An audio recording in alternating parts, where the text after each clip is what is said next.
எல்லோருக்கும் வணக்கம். நான் கிராண்ட்மா பேசுகிறேன். மறக்காமல் சப்ஸ்கிரைப் பண்ணிவிடுங்க. சிஎஸ்கே கிட்ட வாழை ஆட்டின ஆர்சிபியின் வாழை நறுக்குன ராஜஸ்தான் ராயல். இதை பற்றி தான் இன்றைக்கி பேச போகிறேன். விளையாட்டாக பார்க்கணும். சிஎஸ்கே கூட ஆடும்போது இந்த ஆர்சிபியோட அட்டூழியம் தாங்க முடியல. என்னமோ ஃபைனலில் விளையாடிக்கிட்டு இருக்கிற மாதிரி ஒரு விக்கெட் விழும்போதும் அப்படி ஒரு வெறித்தனமாக கத்துறது, குதிக்கிறது.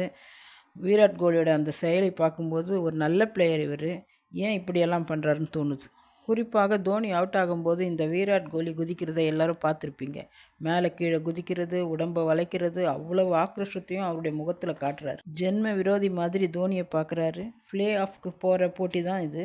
அதுக்கு எதுக்கு இவ்வளவு ஆர்ப்பாட்டம்? ஆர்சிபி நல்லா ஆடினாங்க, ஜெயிச்சாங்க. அதுக்காக தோத்தவங்ககிட்ட இப்படி தான் நடந்துக்குவாங்களா? ஆட்டம் முடிஞ்சிருச்சு.